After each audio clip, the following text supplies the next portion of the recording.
Hello. Today I am going to discuss a book named The Rudest Book Ever by one of my favorite writer and YouTuber Shwetabh Gangwar. Those who know me personally also know two other names, Shwetabh Gangwar and Jordan B. Peterson. I was taking notes for the video the other night. After some time I realized that if I continue like this, I will end up making the audiobook of Rudest Book Ever. So I took a few lines from this book to discuss it with you. Hope you will enjoy it. But before all of that, make sure you subscribe and hit the bell icon because I have loads of videos to come out. Here we go. 1. You are a product. So, I took two lines from it. First, the better the choices, the better product you are. That's the simple law on the basis of which the world judges you. You know, we only have two things in life fundamentally: a time, which is limited, and the irony is we don't know what that limit is, and second, we have the ability to make decisions. In the first case, we don't have the control over that, the time I'm talking about, but we have the ability to make decisions more articulated and better. Let's talk about the second part. You know, people don't see us as people. The majority. They take us as either good or bad. Like any product, it will only be good or bad. So assume that we are product, but unlike other material product, we can be considered as a good product just by taking our decisions more precisely. And if you notice carefully, you are making decisions every moment. Like now, you took the decision to watch this video, and I took the decision to make and publish this video. So I think this is what Shwetabh is talking about here. And the second line is, status is a socially engineered identity that tends to replace the individual identity.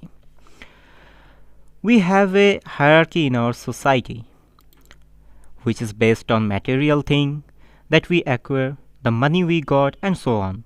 But we also are habituated to tribal thinking. This is why we divided people like elite, high profile, middle class, the lower class.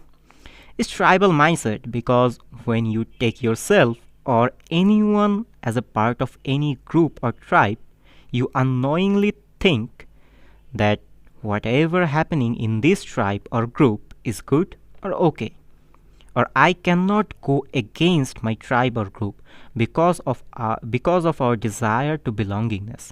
Status is also like that. It makes you either elite, high profile, or blah blah blah based on how much money you got, how many expensive unnecessary things you have, or things like that.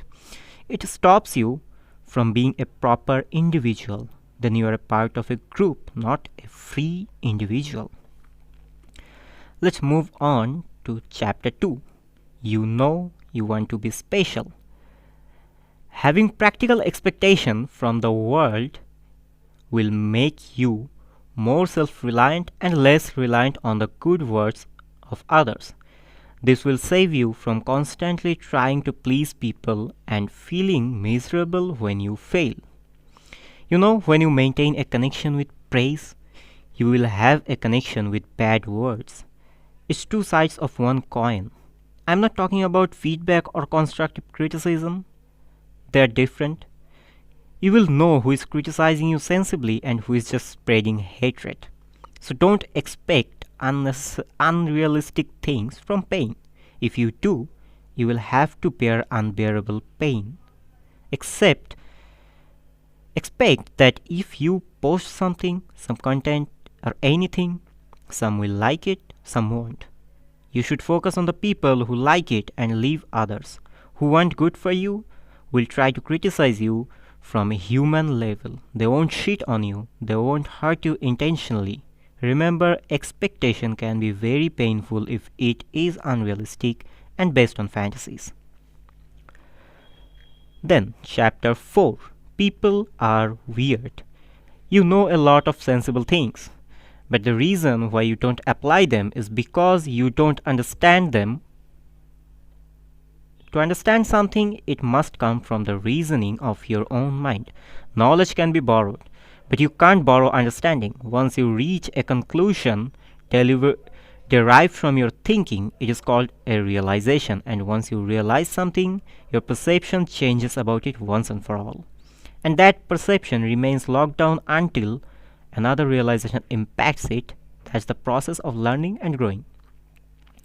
I always say one thing: knowledge is not the power, understanding of the knowledge is the power. You know all the solutions to your problem. You just don't understand the practical and implementable way of it. Be a slow learner. Don't hurry. Question what data or knowledge you are consuming. Otherwise, it's no good. Take an example: Socrates or Plato. Did they knew more than us? Hell no. A second standard kid has more knowledge or data than they had. But Socrates is a fucking legend. You know why? He understood what he knew, and he also understood that he doesn't know a lot of things. So focus on understanding. Then, the next time you meet someone who forms a great first impression in your eyes, never forget, people are fucking weird. So screw the first impression no matter what they do professionally, except that we live in a world of marketing. So screw what they are selling: charm, looks, profundity, it doesn't matter. And always keep an eye out for real data. That is what will end the practice of you thinking that any person who makes you feel good is in the beginning is special.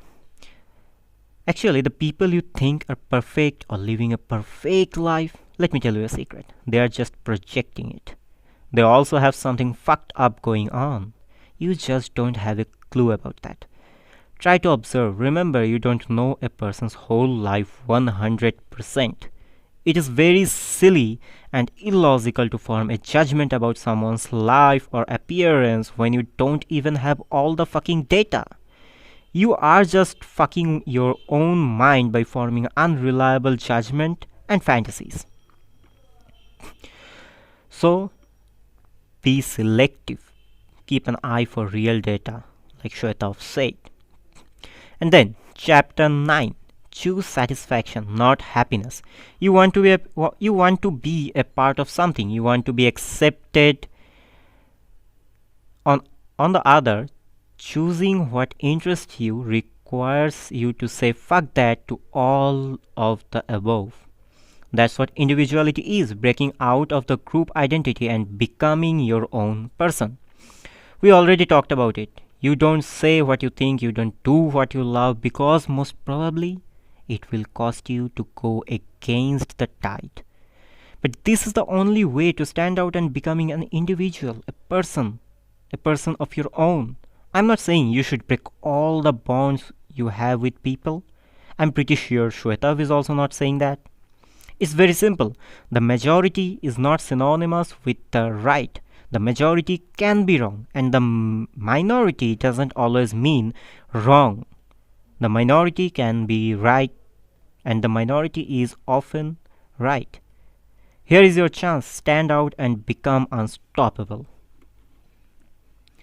Chapter 8. Screw happiness. The truth is, life doesn't revolve around happiness.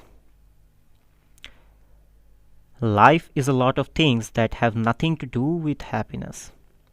So, let me think that yes, there are lots of things going on that don't have anything to do with happiness. Let's just take it metaphorically. In a scary jungle, if I give you two sticks, one of them is a stick made of wax and the other is strong wood, what should you choose? Unless you are crazy, you will choose wood. Because, well, it's long lasting, man. This is where I prefer Jordan Peterson's argument over Shwetabh's. In Shwetabh's opinion, the wood stick is the representative of satisfaction. On the other hand, Jordan Peterson says, no, it should be meaningfulness. I think doing meaningful work and then getting satisfaction from it is what Shwetabh talking about. So don't depend on happiness. It's not something that will last long. The problem with responding more to feeling good is that chances are you may become a person who just focuses on feelings rather than thinking, and thinking is the only thing that will ensure you don't fuck up your life. Ideally, an intelligent person would be one who is more thinking based than feeling based. Feeling is based on dopamine release, a mental high. The feeling will make you do something that creates momentary pleasure. And as we saw in the first point, we have limited time and a whole lot of work to do. You actually cannot afford to waste your time on trivial shit. Think before you do. If you have limited money, it's not wise to spend it on unnecessary things because it will create chaos for you and the people around you. Chaos is the least the world needs now. Be choosy and selective about your time. It can be a game changer. And next, I have chapter 5. Do failures mess you up? Winning is not a single event, it's a continuing process. You know, your life is a war between your thinking mind and your wild, animalistic, overly emotional mind. It's an unrealistic expectation that you will win everywhere you go and everything you do. Like we discussed in chapter 2, unrealistic expectations will fuck with your mental health. Instead, you think that you have just lost a battle, which is true. It's just a battle. War is going on. Don't get too attached with one battle. If you do so, you will lose the war.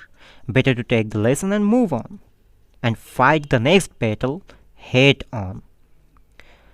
And next, we have a short paragraph. You know, you want to be special. This specialness is not about being superficial, it is about being capable. Earn specialness by becoming capable.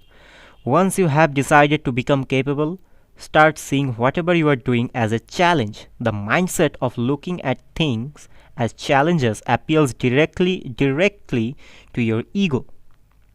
Whether you feel you are interested in it or not becomes unimportant. Your hunger to become capable is far greater than how the challenges makes you feel. Once you have understood and accepted the concept of specialness, your focus deviates from traditional winning. Specialness is not the same that we see in movies. In real life, you have to earn specialness. No one will give you. Seeing your task as a challenge will make your ego work. When our ego gets hurt, we do impossible and unimaginable things. We produce impossible results. So when you took something as a challenge, your ego will come out. Then you just have two things to do. First, just keep your guard on it so that the ego doesn't take you over. And second, let the ego do the job for you. Let's go to the next. As long as you are alive and functioning, the chance of getting back on top and amongst the greatest exists. It depends exclusively on your own dedication to build masterful skills in it. We tend to show excuses that we don't have time, I don't have time. Why? For blah blah blah fucking reason. It's bullshit. It's bullshit that we and our society feed us. As long as you have a thinking capable brain and minimum health, you can do whatever the fuck you want in your capacity.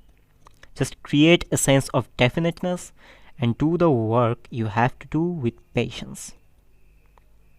So guys, this was today's discussion. Here's the mind map. I will attach the link on description. You can download this mind map, and I will try to add some more notes to it. This was today's discussion. Hope I was able to make some sense. Please pardon me for my mistakes, for my grammatical mistakes, for the bad pronunciation. And please buy the book if you haven't, and share this video. Also remember to subscribe.